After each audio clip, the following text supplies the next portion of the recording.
Alors c'est comme au cinéma, d'habitude je suis dans des petites salles et je n'ai pas le droit aux introductions musicales. Là, on est dans la grande salle, donc on y a le droit. Bonjour à tous, bienvenue pour cette table ronde qui sera consacrée donc à UCS. Je suis Dorian Marcelin, je suis le rédacteur en chef adjoint d'Aliancy, qui est un média français indépendant qui suit depuis 10 ans l'impact qu'a le numérique sur la transformation des organisations, qu'elles soient publiques ou privées.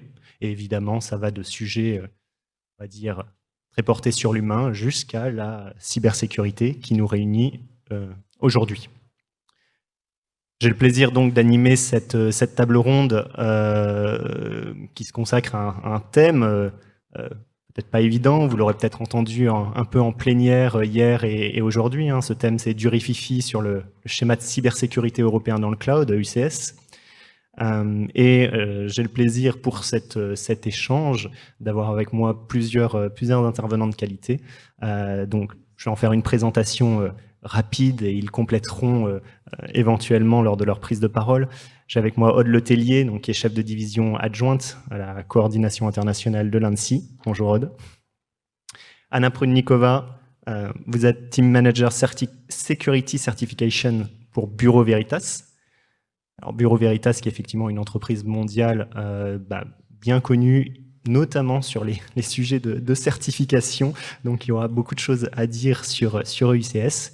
Nous avons également Xavier Filiou, donc, qui est le Team Manager, Group Chief Information Security Officer, le CISO et DPO d'Odrive. Odrive, qui est un éditeur français de SaaS sur des sujets de collaboratif, d'hébergement de documents, mais avec, on va dire, un certain parti pris sur la confidentialité, disons-le comme ça. Et Michel Steltman, qui est le directeur de la Dutch Digital Infrastructure Association aux Pays-Bas, et qui représente également la Online Trust Coalition, qui est un large partenariat public-privé, aux Pays-Bas toujours, qui vise à renforcer les pratiques pour que les services cloud puissent démontrer leur fiabilité, leur sécurité, bref, la confiance. Alors, ce thème EUCS, on va peut-être en dire quelques mots en introduction. Je pense que la plupart d'entre vous voient au moins un peu à quoi il fait référence. Je vais quand même le présenter. Ce schéma de certification vient dans la suite du Cyber Security Act de 2019. Donc, il y a assez considérablement renforcé l'ENISA, donc l'agence de cybersécurité européenne, mais également pousser cette volonté de certifier à différents niveaux sur les critères communs et donc aussi sur le cloud pour avoir une vision harmonisée, globale au niveau européen de la certification cloud qui dépasse les schémas nationaux. Alors si vous êtes comme moi, journaliste ou en tout cas observateur de la scène, ce qui s'est passé, c'est on s'attendait plus ou moins à voir en 2022 beaucoup de choses bouger. Ça n'a pas été vraiment le cas. Il y a eu une partie, on va dire, un document qui a fuité en mai, qui a été porté à la connaissance des médias. Ça a provoqué beaucoup de discussions. Il y a eu des prises de parole en Allemagne, auprès de la Fédération bancaire européenne. Bref, on a constaté qu'il y avait un certain trouble, donc le fameux rififi dont il est question dans le titre. Et l'idée, avec cette table ronde, c'est de faire un état des lieux, évidemment, et aussi d'essayer de se projeter dans un second temps sur la suite, les prochains mois et potentiellement comment on avance à partir de là. Donc je vais poser mes questions, alors j'en poserai en anglais à certains de mes interlocuteurs, et je les remercie d'avoir accepté de jouer le jeu à la fois du français et de l'anglais. Je vais commencer en français avec Aude Letellier. L'ANSSI a été moteur dans l'émergence de UCS. Et elle l'est aujourd'hui dans les négociations. Est-ce que vous pouvez nous décrire l'ambition initiale que vous aviez et les enjeux auxquels ce schéma doit, selon vous, répondre? Merci beaucoup. Et peut-être avant de répondre sur UCS particulièrement et de rentrer dans le vif du sujet,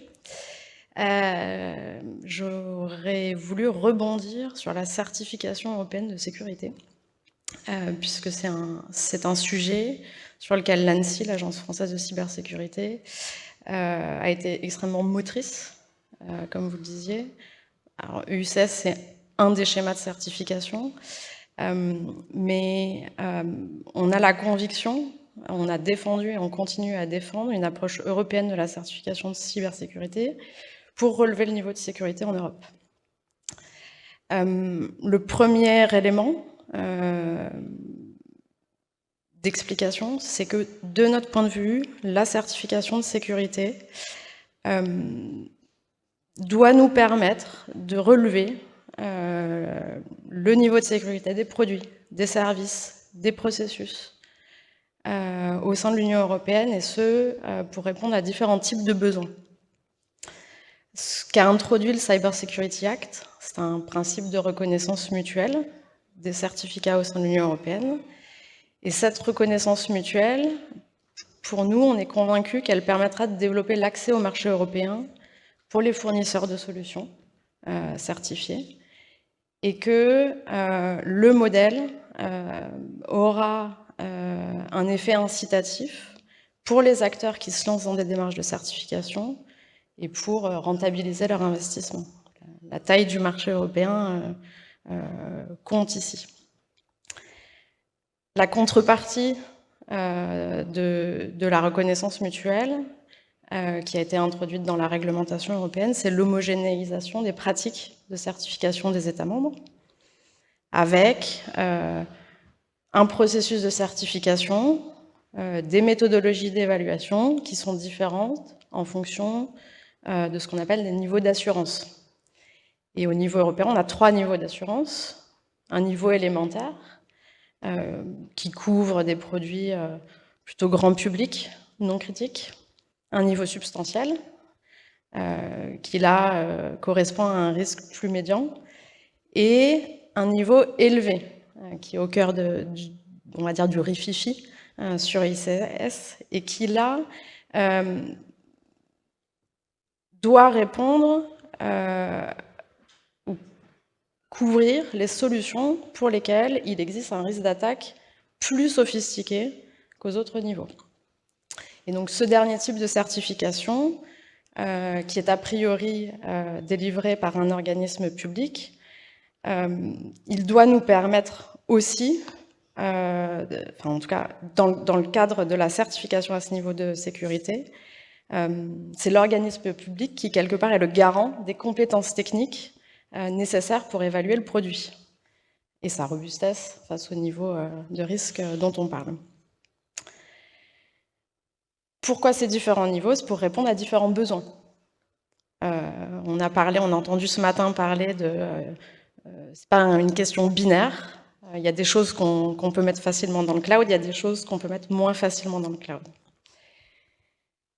Si je viens à la question du schéma EUCS, effectivement, l'ANSSI a été et a porté depuis plus de 2 ans maintenant auprès de ses partenaires européens la position suivante, c'est qu'il existe des risques connus qui sont notamment liés à l'exposition des fournisseurs de cloud aux lois de pays tiers à l'Union européenne à portée extraterritoriale. Et de notre point de vue, le fait qu'un fournisseur de cloud soit soumis à un conflit de droit, ça s'accompagne de risques, aussi bien pour la confidentialité que pour l'intégrité et la disponibilité des données qu'il héberge. La position qu'on a assez naturellement défendue dès 2021, c'est que à partir du moment où on négociait un schéma européen comportant un niveau élevé, on ne pouvait pas ne pas prendre en compte ces risques. Et en tant qu'autorité nationale de cybersécurité, on ne se voit pas du tout un jour se mettre à délivrer des certificats de sécurité de niveau élevé, destinés à répondre à des risques d'attaque plus sophistiqués, à des fournisseurs qui n'apporteraient pas toutes les garanties à leurs clients qu'ils pourront garder la maîtrise des données qu'ils décident d'héberger dans le cloud. Donc, on a beaucoup travaillé et on travaille beaucoup avec nos homologues, avec l'Agence européenne pour la cybersécurité, évidemment. Et on s'est ici beaucoup appuyé effectivement sur notre expertise et sur les exigences qui sont notamment incluses dans notre schéma national qui s'appelle SecNum Cloud. On aura l'occasion d'y revenir. Merci pour voilà, ce panorama assez exhaustif.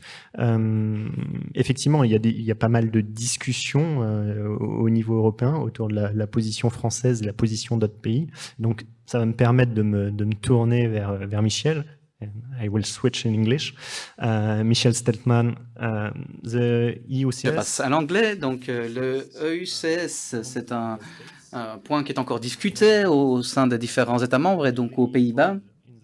Vous êtes vraiment impliqué en matière de recherche de compromis. Donc, quelles sont les discussions actuelles et quels sont les points d'accroc? Je pense que nous en avons déjà mentionné quelques-uns.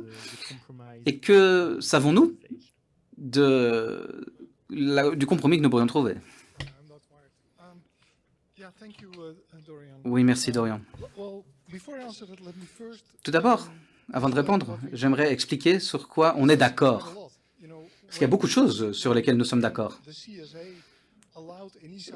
Quand l'INISA a pu commencer à mettre en place un schéma, on était enthousiaste parce que pour la première fois, enfin, à part pour la RGPD, le RGPD, eh bien,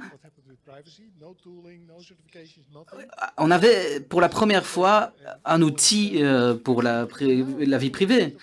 Et là, voilà, on s'est dit, pour la première fois, il nous faut des preuves de sécurité qu'on peut utiliser, que les entreprises peuvent utiliser pour qu'elles puissent facilement mettre un produit sur le marché ou en Union européenne. Donc, il y a le schéma français, allemand, aux Pays-Bas qui ont été pris en compte. Et aux Pays-Bas, on a utilisé l'approche Meta.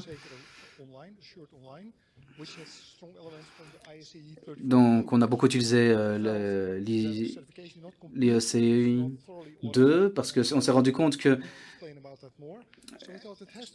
c'était nécessaire de tester bien plus loin, avec des preuves, avec des choses qui nous rassurent, des promesses, des engagements.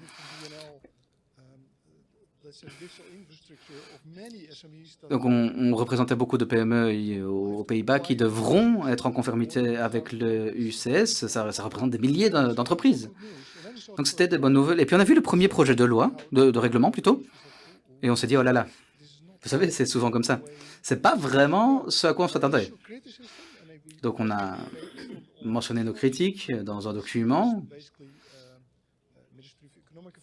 auprès du ministre des Affaires économiques, de la sécurité, aux différentes autorités pertinentes, d'autres plateformes également, de la société civile. Et ce qu'on dit, c'est que pour l'idée des 3 niveaux pour les produits, ça me semble assez logique. Mais ça ne marche pas pour le cloud.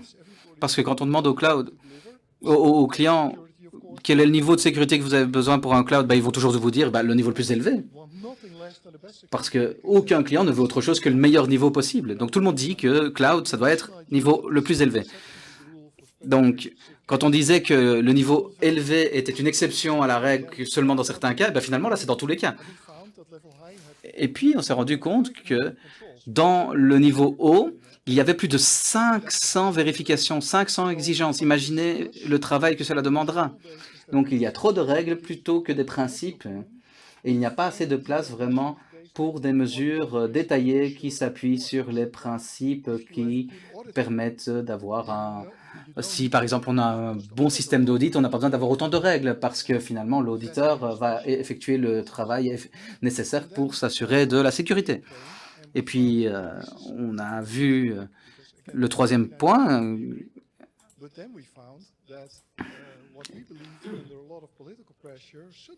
Eh bien, on s'est rendu compte qu'avec beaucoup de pression politique, eh bien, on se retrouvait avec certaines des dispositions du RGPD qui étaient dans l'IESS. Donc, il faut améliorer la souveraineté européenne. Alors, je suis tout à fait d'accord. Il va avoir une meilleure position pour le marché européen. Mais on s'est dit à l'époque, d'accord, mais ça peut couvrir bien des domaines. Mais ce n'est pas quelque chose qui devrait être décidé par le NISA sur juste quelques lignes dans un document avec des règles finalement auxquelles personne ne peut répondre. Personne ne peut être en conformité avec autant de règles. Il va falloir migrer des données. Enfin, c'est pas possible en aussi peu de temps. On doit se dépêcher. On a besoin d'un schéma de certification. On en a besoin maintenant. Donc, oublions un peu cette question de la souveraineté européenne. Oublions ces questions politiques. Laissons-le au Parlement.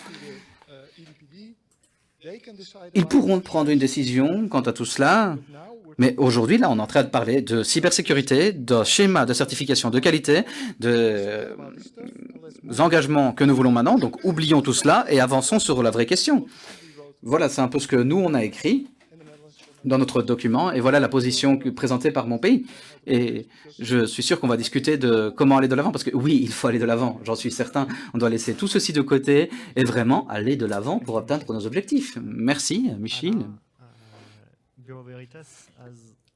Anna, Bureau Veritas a mené un projet pilote pour évaluer les défis de certification pour les entreprises qui voudraient être en accord avec l'EUCS. Pourriez-vous nous décrire ces initiatives et quels étaient les résultats de votre étude, de votre petite enquête? Oui, merci beaucoup de cette question. Eh bien, je vais peut-être un peu être d'accord avec Michel, parce que on a fait notre enquête juste après votre document de position, parce que c'était juste après la première publication du projet de règlement. Donc, on a lancé cette initiative pour mener différents projets pilotes dans différents États membres. Et vraiment, ce qu'on voulait, c'était simuler, avec cette version du document, comment on peut le mettre en œuvre avec tous les acteurs concernés. Donc, en 2021, nous avons commencé avec différents membres, différentes entreprises. Donc, on avait différents acteurs. Par exemple, on avait une entité de conformité, on avait des autorités nationales de certification qui étaient impliquées également. Et évidemment, certains fournisseurs de sécurité cloud. Et donc, pour le moment, ils sont certifiés selon la décision nationale. Cela fait partie de la version qui était actuelle. Et puis, on s'est demandé, ces services de sécurité cloud, que devraient-ils faire pour atteindre le niveau de certification européen? Parce qu'il faut également les inciter à le faire, évidemment. Et s'il y a trop d'efforts à effectuer, ils ne le feront pas parce que ça ne leur rapportera pas d'argent. Donc la conclusion qu'on a pu en tirer, c'est que le schéma de certification est une belle étape. C'est très nécessaire pour s'aligner tous parce que ce qu'on veut finalement, c'est que tous les États membres travaillent main dans la main, aillent dans la même direction. Parce que pour le moment, chacun a son propre schéma de certification. On a les Pays-Bas, on a la France, on a l'Allemagne qui a son propre système également, et chacun a ses propres exigences, mais chacun a le même but finalement. Tout le monde veut un cloud sûr. Donc cela met beaucoup de pression sur les fournisseurs de sécurité. Donc quand on parle avec les plus grands acteurs de ce domaine, ils ont un budget suffisant pour être certifiés dans 20 pays différents. Mais quand on parle de plus petits acteurs sur le marché, eh bien leur budget est limité et ils doivent choisir sur quel marché ils se font certifier. Et donc c'est toujours une question de choix. Ils se disent, voilà, il y a ce schéma-là, là je pourrais le suivre. Donc alors dire qu'on aurait un seul schéma pourrait les inciter, parce que ça coûterait moins cher que d'être en accord avec tous les schémas différents de certification. Donc on a trouvé ça intéressant et surprenant quand on a évalué les résultats de l'enquête. Alors c'était tout d'abord le premier projet. Donc on a pris celui de décembre 2020, d'accord? Donc il faut bien qu'on soit au courant là-dessus. Et je vais mentionner 3 choses. Il y a eu d'autres résultats par après. Donc tout d'abord, on s'est rendu compte que certaines exigences n'étaient pas très claires. En particulier, quand on parle aux fournisseurs de cloud qui sont déjà certifiés, eh bien, ils ne comprenaient pas quelle était l'exigence, que signifiait ce critère-là et comment l'interpréter. Alors que c'était des exigences qui venaient d'autres certifications, telles que l'ISO Intel. Et donc, finalement, c'était pas clair. Donc, soit on inclut ce texte de la norme, parce que la norme a la ligne directrice qui permet de comprendre l'exigence, ou peut-être expliquer, voilà, en disant si ce critère n'est pas clair, allez voir la norme ISO un tel. D'accord? Donc le deuxième point, c'est qu'on s'est rendu compte qu'il y avait un manque d'informations quant à la méthodologie. Je sais que maintenant ça a changé, il y a un document à part, un document d'évaluation, de méthodologie d'évaluation, mais à l'époque ça n'existait pas. Donc ça c'est autre chose dont on s'est rendu compte lorsqu'on a fait notre évaluation. On ne savait pas très bien comment vérifier si c'est correct ou pas, ou s'il y a conformité ou pas, et comment faire des rapports, et comment utiliser les contrôles existants. Mais il n'y avait pas de critères réels. Donc, ce n'était pas très clair. En tout cas, non plus, comment effectuer un rapport. Donc, une des autres recommandations, c'était d'avoir non seulement la méthodologie, mais également avoir un modèle de rapport clair, pour s'assurer que toutes les autorités d'évaluation fassent le même rapport de la même façon, en tout cas, pour que les résultats soient comparables. Que ce soit moi qui l'ai réalisé ou un autre. Et enfin, la dernière recommandation qui a été mentionnée, et je pense que c'est celle qui est la plus inquiétante, c'était que certains critères allaient en contradiction avec le fonctionnement du portefeuille de certains des fournisseurs de cloud. Et d'autres nous ont même dit qu'il y avait des risques de cybersécurité liés à certains critères. Par exemple, les fournisseurs vont devoir fournir des informations en ligne, publiques, quant au risque d'exploitation de leurs services ou de défaillance, de failles. Donc en fait, ils nous ont dit, ben voilà, c'est comme si on disait publiquement, voilà, il y a une faille, venez nous voler. Mais maintenant, ce n'est plus une exigence, ça a changé dans les différentes versions. Mais quoi qu'il en soit, c'était une très belle expérience de pouvoir faire partie de ce travail pour augmenter la résilience en cybersécurité de l'Union européenne. On s'est senti vraiment impliqué. C'était une belle expérience pour nous. Merci beaucoup. Merci de votre contribution. Pour me tourner vers Xavier Filiu, vous êtes le représentant, du coup, la voix des CISO et des DPO autour de cette table ronde, et également représentant d'un éditeur de logiciels français. Et vous suivez depuis longtemps ce schéma EUCS, qui, effectivement, comme c'était dit justement par Anna, n'a pas vocation à s'adresser qu'aux grands, qu'aux géants du numérique, mais bien à tout le monde. Du coup, quel regard vous portez sur cette ambition de certification et qu'est-ce que ça représente pour Odrive? Bon, écoutez, en tout cas, je suis très intéressé par cette table ronde. Tout ce qui a été dit est vraiment très intéressant, aussi bien par Aude que par Michel que par Anna. Et même le retour d'expérience d'Anna est vraiment très, très intéressant.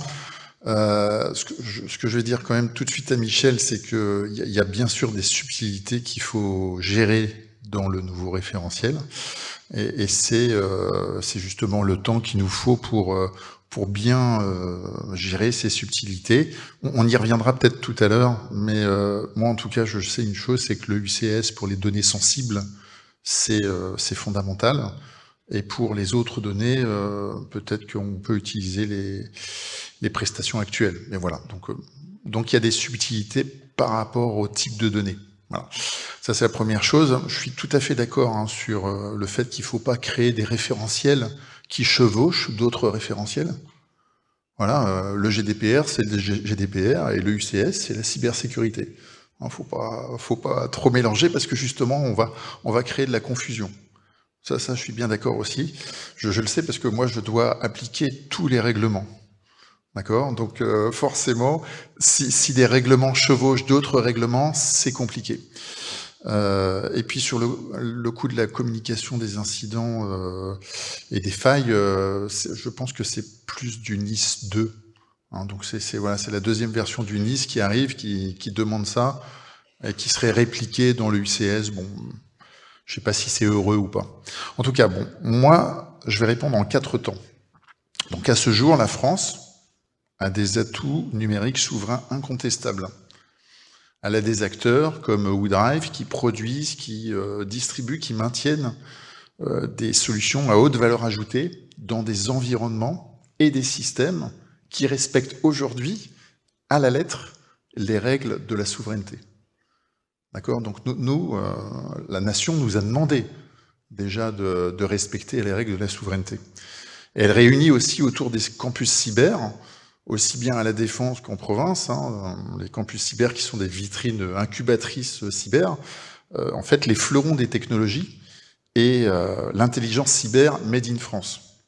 Donc ça, c'est pour vous dire qu'ici, en France comme ailleurs, hein, on a beaucoup investi dans la cybersécurité. Et entre autres, pour sécuriser notre nation. Okay. Nous savons cependant que dans la cartographie mondiale des rapports de force, notamment autour du numérique, du digital dans la partie éclairée et dans la partie sombre dans les groupes cybercriminels, la France, malgré un gouvernement très sensibilisé, malgré le fait qu'il y ait un budget qui a été conséquent débloqué, malgré qu'elle déploie pour assurer sa souveraineté des systèmes et des solutions, en fait, elle a bien des difficultés à se démarquer, à avoir du poids, hein, internationalement, j'entends. Aussi, pour conserver et consolider les valeurs ajoutées apportées par ces initiatives françaises en termes de souveraineté, il paraît essentiel de trouver une position forte économiquement et géopolitiquement en face des autres puissances du monde. Voilà. Alors, ce que je vous dis, c'est alors que les Chinois, les Américains, les Russes agissent avec détermination pour se doter d'une infrastructure cloud indépendante, hein, parce qu'entre nous, les Américains, lorsqu'ils font leur règlement, ils viennent pas nous voir pour essayer de légiférer avec nous, hein, d'accord? Donc ils le font de leur côté. Hein. Et soutenir l'émergence de leaders forts dans leur propre pays, bah, l'Europe tergiverse encore. Hein. Nous, à WooDrive, depuis plusieurs années, il y a une vraie prise de conscience de nos clients français et européens, une vraie sensibilisation croissante à la sécurité des données, notamment les données les plus confidentielles. Et en partie grâce à l'avènement du RGPD, hein, donc le règlement européen à la protection des données à caractère personnel, et désormais même grâce à la Convention 108, hein, qui a eu lieu la semaine dernière, et ça s'est propagé sur toutes les données sensibles. Voilà. En France, nous parlons de cloud de confiance, au titre du DR, la diffusion restreinte, par exemple. Et cette sensibilité rebondit sur tous les organes d'importance vitale pour la nation, l'énergie, la défense, la santé, les banques. Donc cette certification, nous, WooDrive, comme la plupart des clouds de confiance, nous l'attendons, et nous l'attendons, nous l'espérons à un niveau élevé, comme l'est à ce jour le Secnum Cloud, pour lequel nous sommes qualifiés par l'ANSSI. Effectivement, c'est un bon récapitulatif, et je crois que ça permet d'aborder l'un des points, on va dire, conflictuels, hein, vous l'avez tous abordé d'une façon ou d'une autre, c'est l'idée d'une clause d'immunité, notamment, on parle finalement d'immunité au droit extra-européen, hein, c'est toujours les mêmes questions qui sont posées, ça a été évoqué en plénière également. Peut-être, est-ce que rapidement, même si j'ai commencé à avoir vos avis sur la question, est-ce que vous pouvez nous dire chacun si pour vous, il doit y avoir ces critères d'immunité dans le dispositif actuel de UCS, si c'est vraiment important ou si on peut s'en passer? Alors, je vais répondre à votre question, mais peut-être aussi pour répondre sur un des points qui était mentionné par Michel sur le RGPD. Et, enfin, je pense aussi, c'est vraiment extrêmement intéressant comme discussion. J'écoutais tout à l'heure une table ronde où il y avait un des représentants de notre autorité nationale indépendante pour la protection des données personnelles. La manière dont nous, on perçoit EUCS à ce niveau élevé, c'est qu'au final, le fait d'avoir une certification de niveau élevé, ce serait être considéré by design comme conforme au RGPD pour le traitement des données. Donc, c'est justement, enfin, on a aussi beaucoup entendu parler de la superposition, enfin, en tout cas de l'activité intense législative au niveau européen sur les questions du numérique. Et tout l'enjeu, c'est les réglages fins pour s'assurer que tout s'imbrique bien et qu'effectivement, au final, on ne vienne pas ajouter une surcouche lourde pour l'économie, mais au contraire, qu'on puisse fixer des règles du jeu qui soient saines. Bon, sur les critères d'immunité, à propos de règles du jeu saines, pour nous, ces critères, ils sont un gage d'équité. Un fournisseur de cloud qui ne serait pas soumis à un conflit de droit et un fournisseur de cloud qui pourrait être soumis à un conflit de droit et donc ne pas protéger les données qui lui sont confiées de la même manière qu'un fournisseur de cloud immune. Pour nous, on ne peut pas leur attribuer un visa ou un certificat de la même valeur. Ça, c'est le premier point. Donc ces critères-là, on pense sincèrement qu'ils contribueront à avoir des règles du jeu saines sur le marché européen. Et du point de vue des utilisateurs, on en a aussi beaucoup entendu parler, je pense aujourd'hui, hier, pour nous, c'est un gage de confiance. On l'a entendu, on a des associations d'utilisateurs, aussi les autorités de protection des données personnelles, qui voient un intérêt, qu'on ait quelque part un mécanisme qui permette de protéger les données les plus sensibles. Il ne s'agira pas de toutes les données. Et clairement, tous les utilisateurs n'auront pas les moyens de s'offrir une solution de niveau élevé, immune, mais d'offrir la possibilité à ceux qui le souhaitent, et aux patrons d'entreprise notamment, de pouvoir héberger leur patrimoine sensible numérique dans un cloud de confiance. Voilà. Alors, comme je le disais, effectivement, une partie des discussions en cours, et qui ne sont pas publiques, mais dont on a certains échos, notamment à travers la presse, fait état de discussions autour de différents scénarios pour, quelque part, placer cette clause d'immunité de manière différente dans le schéma, c'est-à-dire peut-être pas exactement sur la gradation que vous avez décrite de 3 niveaux et la plus haute intégrant l'immunité, mais avec d'autres idées. Alors je crois que aux dernières nouvelles, le mois dernier, il y avait 6 scénarios différents plaçant l'immunité à différents endroits de manière plus ou moins imaginative. Je voulais me tourner vers Michel de nouveau pour savoir quel était son avis aujourd'hui sur ces discussions. Is the immunity clause important in the current discussion? And Actuel, oui. Les entreprises qui utilisent le cloud doivent avoir le choix. Il y aura des applis où les entreprises disent, bon, selon ma clientèle, mes usagers, je veux une garantie absolue que les autorités américaines n'ont pas accès à mes données. Et l'idée de départ était, OK, c'est le niveau élevé. Si vous ne voulez pas, vous pouvez prendre le niveau substantiel. Mais on a regardé le marché et tout le monde a dit non. Moi, je veux un niveau élevé de sécurité. Sur le niveau de marketing, vous dites, voilà, je peux donner une sécurité de base substantielle, personne ne va acheter vos services.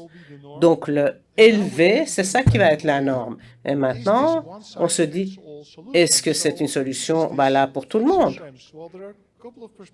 Il y a différentes perspectives. Si vous regardez, l'une des perspectives, c'est qu'est-ce qui se passe.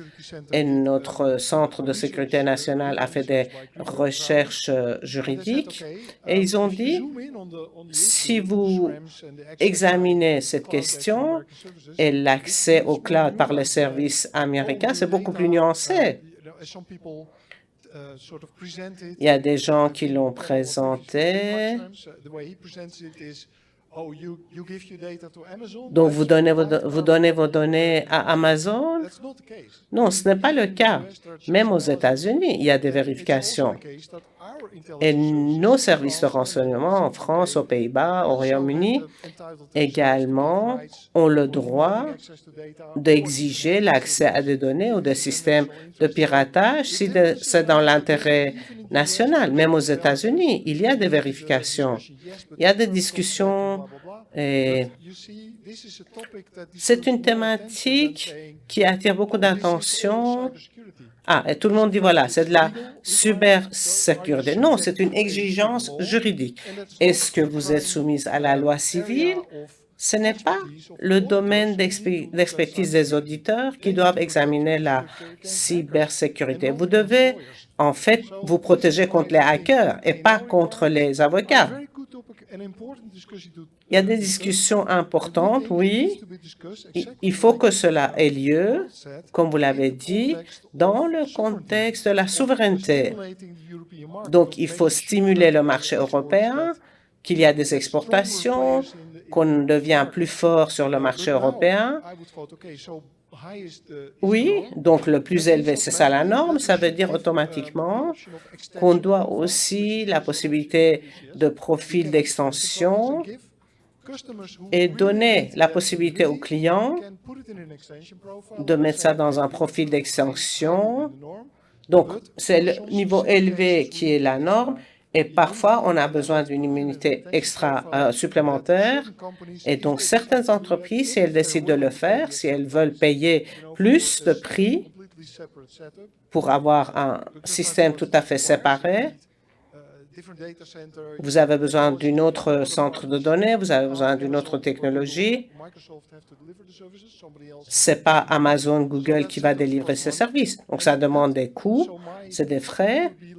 Moi, je dis, voilà, oublions ces petites discussions, mettons ça dans un profil d'extension et que, comme vous l'avez dit, il y a des améliorations.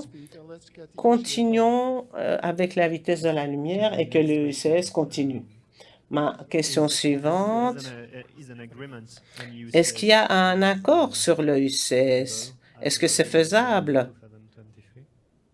En 2023, oui. S'il y a une volonté politique, oui. Aux Pays-Bas, on n'est pas très loin. Donc, il y a 28 États membres et il y a 9 États qui ont vraiment une industrie numérique très forte pour faire avancer les choses. Et aux Pays-Bas, on est un pôle de données avec toutes les plateformes. Il y a Ubisoft où tous les jeux sont hébergés par cette organisation française. Oui, ils veulent faire avancer les choses et avancer et être là sur le marché européen. Donc, ces pays-là doivent se comprendre et arriver à un compromis pour avancer et aller vers l'étape suivante. Donc, ce que je dis maintenant, je ne sais pas si vous avez vu la vidéo, il y avait un eurodéputé qui en a parlé, il a dit « c'est très politique, cette histoire d'immunité, c'est une discussion politique ». Il faut que ça reste une discussion politique et d'arriver à des solutions. Et nous devons nous en tenir à la cybersécurité, d'améliorer le UCS et après passer à ces autres discussions qui sont également importantes à avoir. Envisageable du coup, avec ces points de vue différents, d'avancer sur UCS cette année? Alors, absolument. Nous, c'est tout ce qu'on souhaite. C'est la finalisation du schéma est une priorité pour nous. On l'attend depuis longtemps. Je pense que tous les regards aussi sont tournés vers nous, vers l'Union européenne.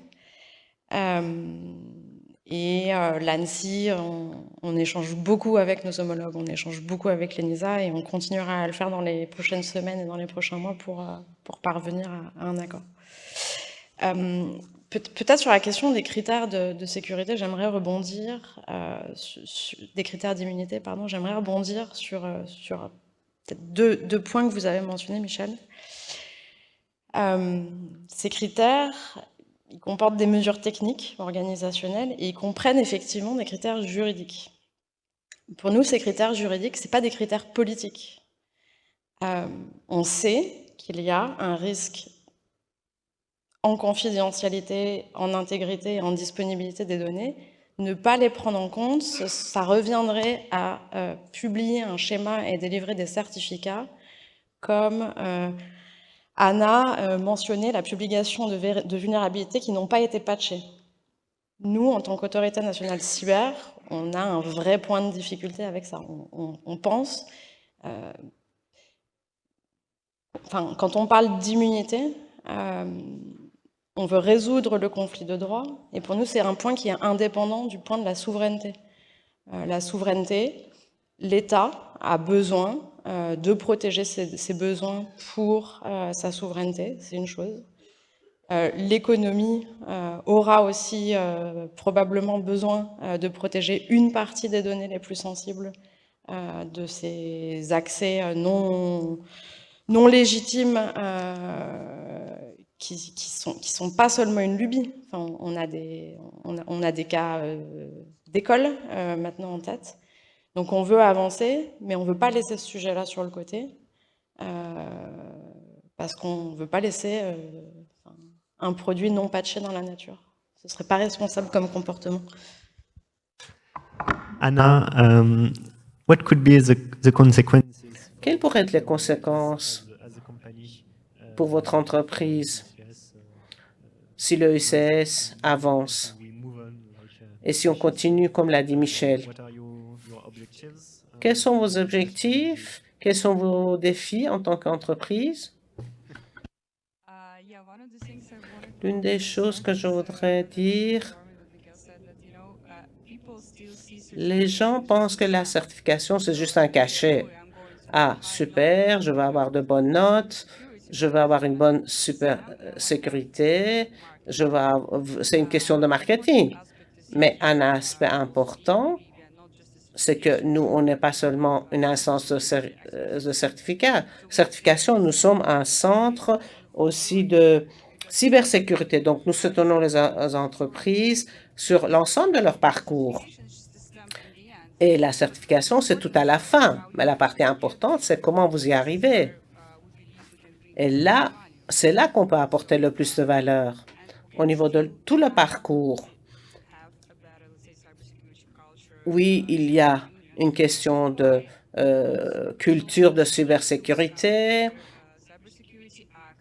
Il y a la loi sur la cybersécurité. Les entreprises veulent avoir ce cachet, être certifiées, mais en fait, est-ce qu'il y a une bonne culture de cybersécurité? Oui, ça nous permettra vraiment de faire face d'une meilleure façon aux menaces de cybersécurité.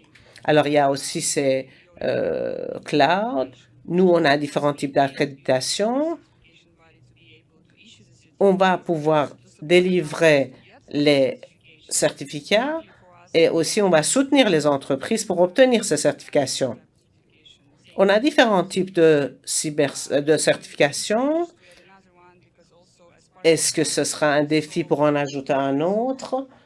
Et quelles sont les exigences pour les instances d'évaluation, de certification? Il faut que l'on veille à appliquer d'autres points. Et dans ce cas-là, nous espérons vraiment que d'ici 5, 10 ans, les gens vont arrêter de voir la certification comme une sorte de cachet, mais comme un parcours pour arriver à une meilleure cybersécurité. La même question.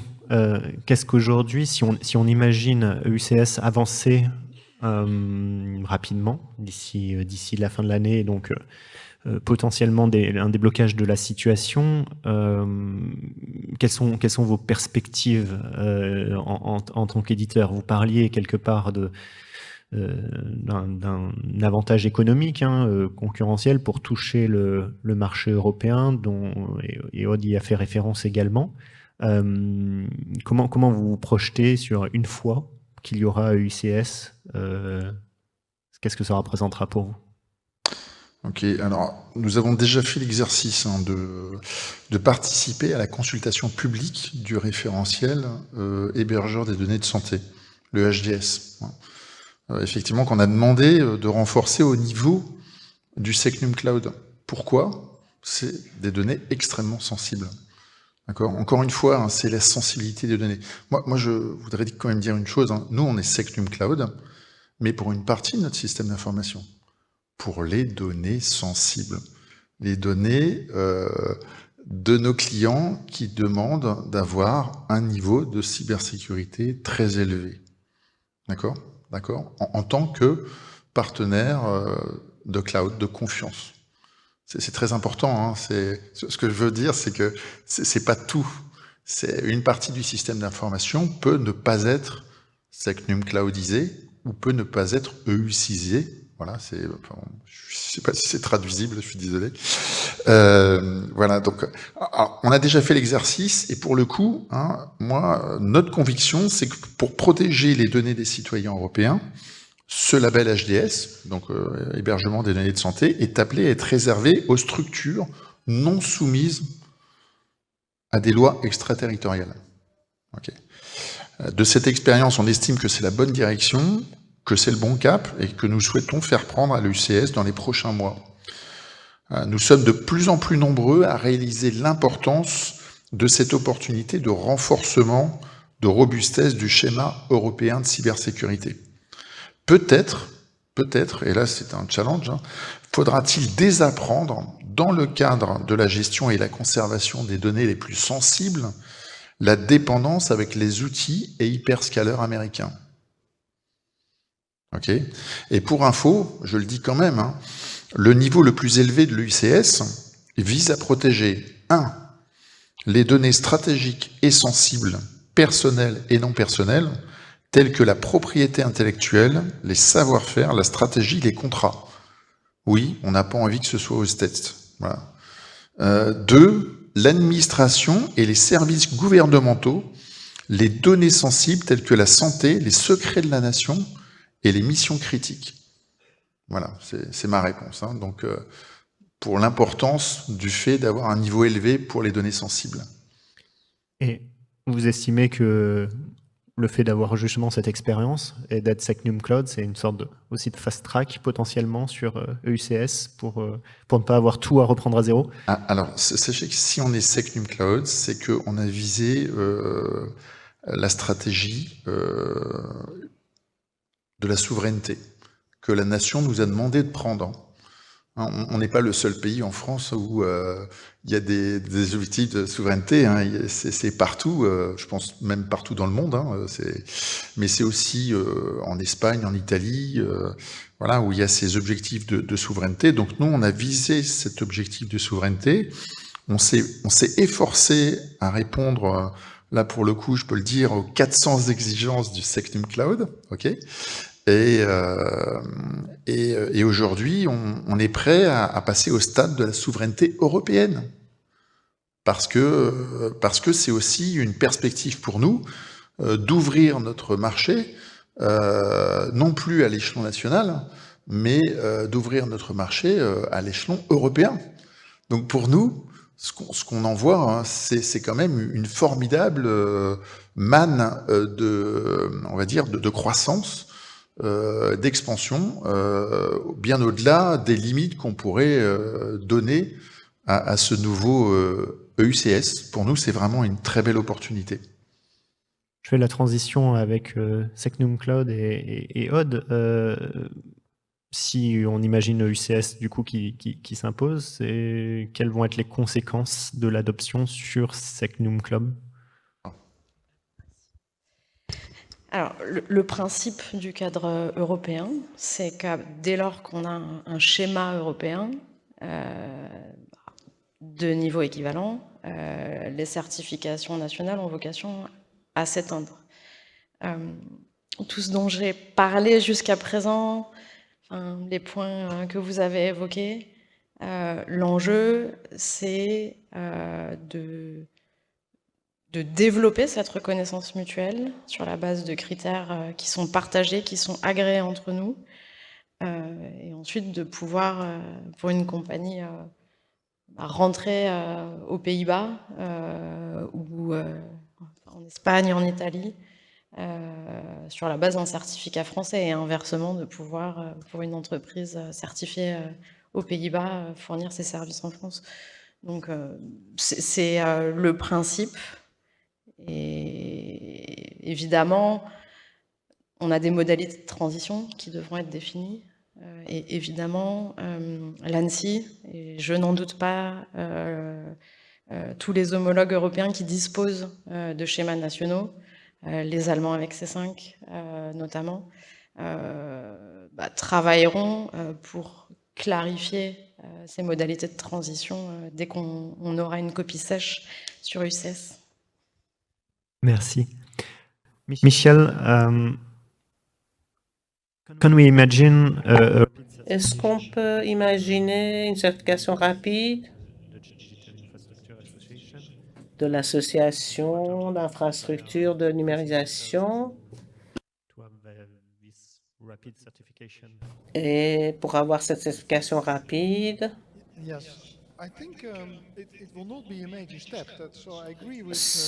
Je suis d'accord avec ce qu'a dit Anna.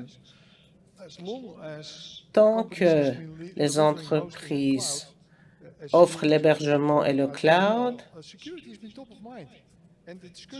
la sécurité est ce qui est le plus important. Nous avons vraiment besoin de protection pour les données sensibles. C'est ce qu'il y a de mieux qu'on pourra avoir. La plupart des entreprises y pensent depuis longtemps. Oui, il y a les perspectives de marketing, mais dans la pratique, toutes ces entreprises ont déjà cette culture de sécurité. Voilà, c'est ce qu'on a eu pendant ces 20 dernières années. Tout est dans le cloud, je pense. Tout est hébergé. Donc, quelque chose est raisonnablement correct. On espère que la certification sera un processus rapide. Qu'est-ce qui se passe aux Pays-Bas? Peut-être en France, c'est différent. Beaucoup d'entreprises ont des clouds privés. Et aux Pays-Bas, il y a un grand écosystème, par exemple les services d'Amazon, de cloud Google. Tout le monde l'utilise. Les solutions hybrides où ces géants de la tech ont leur place. Leur part de marché est là.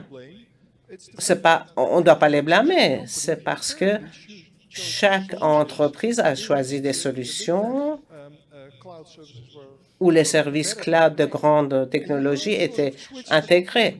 Vous ne pouvez pas changer ça en une seule nuit. Et donc, voilà, on va s'écarter de Microsoft et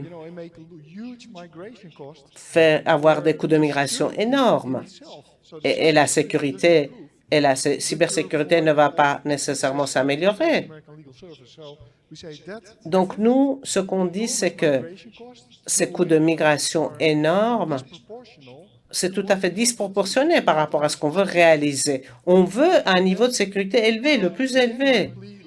Donc voilà, en fait, je dis, OK, les entreprises très rapidement seront capables de se faire certifier et essayons de discuter quelles sont les meilleures options pour la souveraineté, pour l'immunité par rapport aux exigences américaines juridiques et pour une meilleure position, des entreprises européennes, Ubisoft, etc., et ces entreprises-là.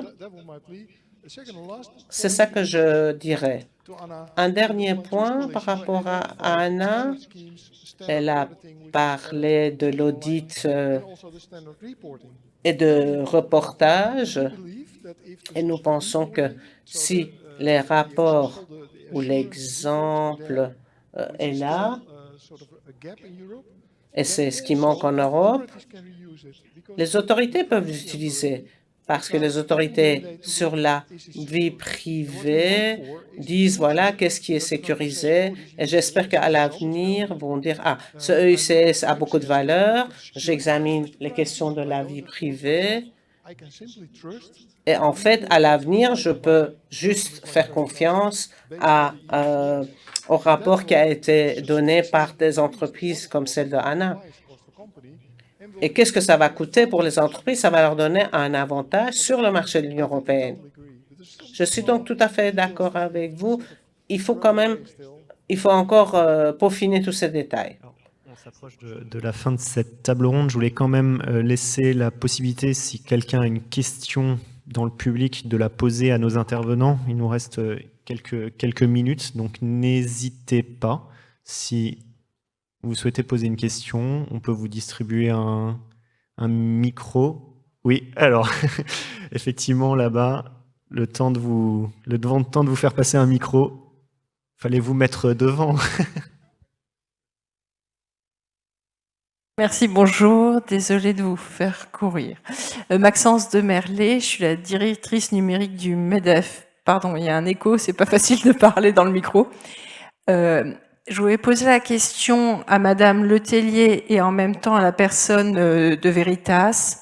Est-ce qu'il est possible concrètement de garantir une totale immunité, c'est-à-dire que vous garantissez que vous avez dans votre produit aucune sous-partie, aucun prestataire, aucun élément qui, d'une manière ou d'une autre, serait rattaché, par exemple, aux États-Unis, c'est-à-dire qu'il n'y a eu aucun produit, aucune transaction en dollars, aucune intervention d'un prestataire. À quel point on peut vraiment garantir cette immunité totale? Alors, mon voisin m'indique qu'ayant vécu l'expérience, il souhaiterait commenter en réponse à votre question. Excusez-moi, je ne m'appelle pas Aude, mais effectivement, nous donc, comme on est Secnum Cloud, on joue la carte de la souveraineté. Et c'est pas pour rien, hein, c'est pas que du marketing, c'est-à-dire qu'on n'utilise que des solutions françaises. D'accord? Donc, et je peux vous dire, hein, pour la messagerie et compagnie, c'est Collabora. Hein. Vous regardez sur Internet, c'est une petite société française. Donc, c'est dans le contexte du Secnum Cloud. OK?